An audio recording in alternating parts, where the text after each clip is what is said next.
Mr. Go, I think I have some thoughts going through my mind today after reading the news from CDC saying that the virus can still exist on the cruise ship after 17 days. I think the Italian cruise ship docking in Singapore might have caused a spike in our recent COVID-19 infections. What do you think? I'm also very worried. I think we have too many unlinked cases, and this might actually spread into various communal outbreak. There's something we must do right now. We are actually in a very emergency level, which I think we have to protect our students first, our children, at whatever cost. Right? Lives are variable, especially our future generation. And I hope that they have to do the shutdown. We have no choice. Then we'll think about whether we want to do a total lockdown. Right? But just be sure that our children will be safest. But however, is that you see, look, big boys, the too big to fail like SIA, Singtel, DBS are all suffering blows. There's small enterprises like us. If you're going to shut us down, so how are we going to survive? I mean, we still need to pay our salary, we still need to pay the rental, we have to pay the bank installment. So if you're going to shut us down, so what are we going to do? We have to do the extraordinary. Mortgages repayment should be deferred.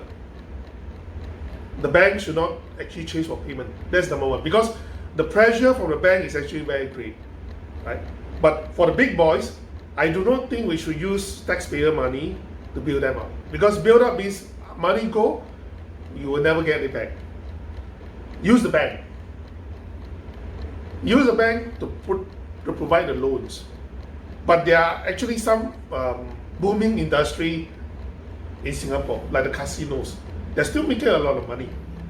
So there are a few sources down there that we can tap in, right? For the small enterprises and the jobs, we will not allow jobs to be lost, because once jobs is lost, there will be a period of mismatching of jobs. People find difficult to find jobs. Enterprise find difficulties in looking for people who are talented in their field to fill out the jobs also. So we have to prevent that. But Mr. Go, every time we apply for a loan, the banks, regardless who it is, UOB, DBS, will be asking for our past 3-year financial statement and so on and so forth. Look, we don't have the most beautiful report card, and now with this COVID-19, we are even worse off. Literally, we get an F9 for every subject, and you're telling us to get a loan. How are we going to get any loan? I mean, what are we going to do? Well, the government will be the final guarantor for this period of time when enterprises take the loan. Of course, there will be due diligence. It's not about your financial well-being or mortgages. It's about whether you have been doing fine before this crisis comes about, and the contribution to the jobs market. If you are employing a lot of people or even few people, Singaporeans, then just give it a loan. Let the government be the final guarantor. You know, that's the only way we'll go forward. Then why can't we just withdraw from our CPF? I mean, like you said earlier, this is special circumstances, then there must be a special solution. Why can't we just draw down from our CPF? It's our money after all, right? Isn't it? Precisely, it's your money. Why would you want to spend your money? Your future money, right? Your future money in terms of retirement financing. You are kicking the problems down the road in future. I do not think that is sane, right? We have to keep the CPF intact. Don't spend it, because our governments still have money. But regardless, whatever the government of the day is saying now, all the stimulus package and so on and so forth, but the money is not reaching us, and we are now at the ground level. I mean, just this morning I'm talking to my landlord. I say, look, I'm having cash flow issues. It's end of the month. I may not be able to pay the rental.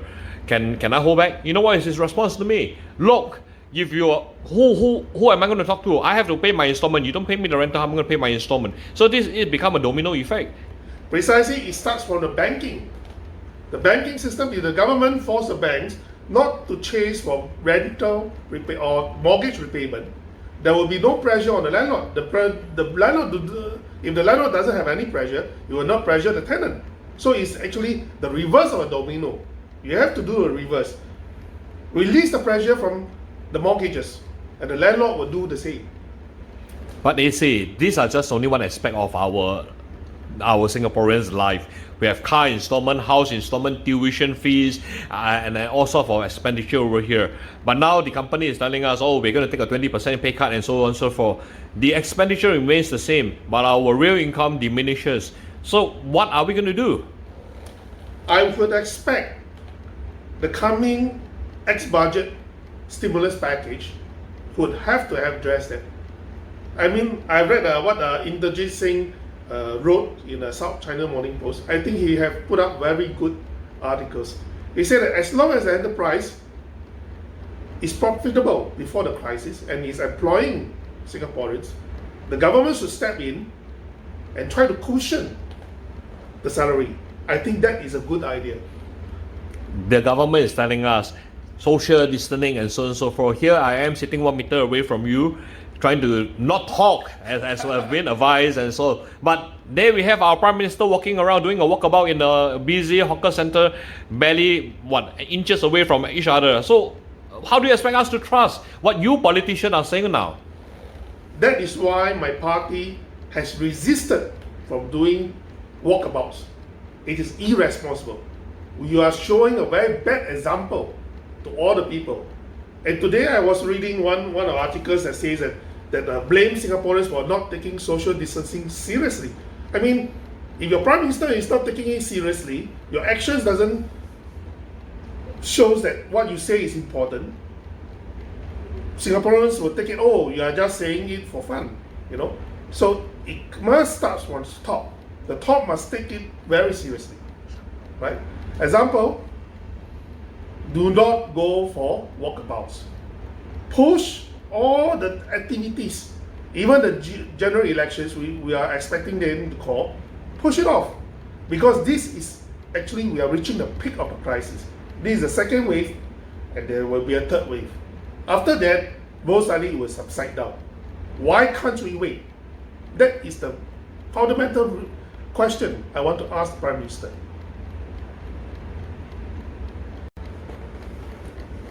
Now Malaysia says that they're going to close their gates for another 2 more weeks. I actually do not believe that we are going to get the supply of the food and everything to Singapore. Look, people can't even walk on the street. So how are they going to... They cannot operate like normal. So am I supposed to pay double for my vegetables, 3 times for my eggs now? I think it's not only Malaysia. I think with the Indonesians shutting down, Australia shutting down, these are the 3 main countries we get our fresh supply from. And it's very worrying. Right? We should have done a much broader outsourcing of diversity of sources of food. At the moment, I would suggest the PAP government, Cambodia is the only place is still working, and they are actually the food supply of ASEAN. We have to look into this direction instead of flying off to Ukraine for AIDS. I think that is a bit off. You know, that's very far away. We have to look within ASEAN at the moment. Vietnam and Cambodia, they are the viable sources for us at the moment. I do not know anymore. In the beginning, they are saying that, oh, let's not spread rumors, let's not panic. Then we get scolded for being 下水 for buying food, in which actually the whole world is buying food for their family. And now we are being scolded of not being not keeping our social distancing, and that's why there is no entertainment and so on and so forth. Look, businesses need to go on, our life need to go on. That's what you told us, to lead our life like normal. Don't wear a mask unless I'm sick. But why the changes every other day, and we are lost? I'm lost. I'm sad to say that the directives have been changing all the while. For example, yesterday morning, there was one case of a teacher contracting the virus, right? He says that life will go on after the cleaning for 2 days, right? But right in the evening, it just changes. It changes and say, oh, we are going to close for 14 days. What is that? Can't you make a very decisive decision on that with all the expert review? And I would say, shut the schools. For whatever it is, for whatever inconvenience it is, I think Singaporeans value their lives, especially their young ones, right?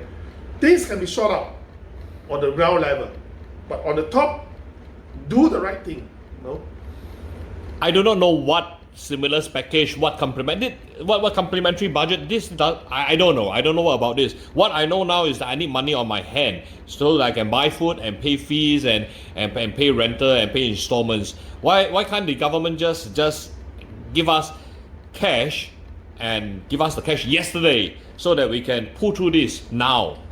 As I said, the 4G leaders headed by Heng Swee Keat have miscalculated with a very terrible misjudgment of the impact of this virus right from the start. That's why the first budget, they did not include much of the cash out for Singaporeans. I believe if this time he didn't do it, I'm really going to give him a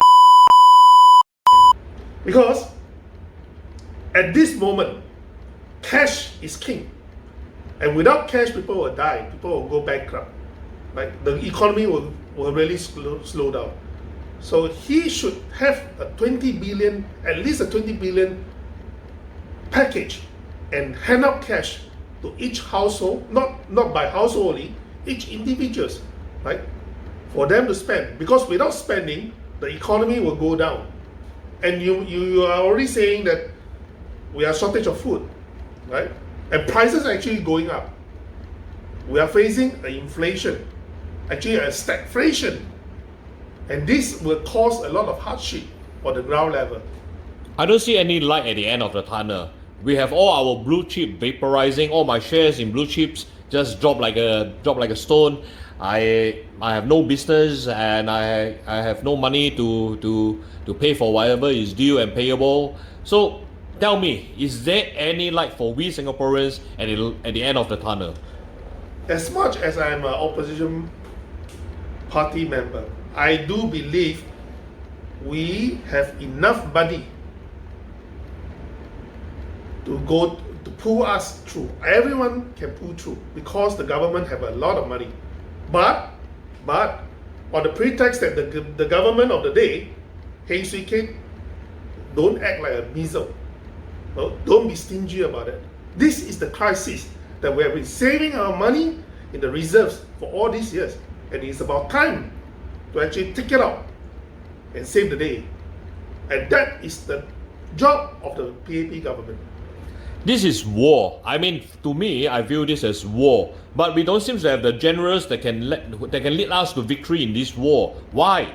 I mean, they are paid exorbitant salary. We put our faith in them. Many Singaporeans voted for it, but they're not letting us to victory. You know why? Because the PAP comes from a group of technocrats. They have no leaders. Technocrats are people who look at data and past experience and try to use their past experience to project the future. But this is something that we have not seen for the 100 years.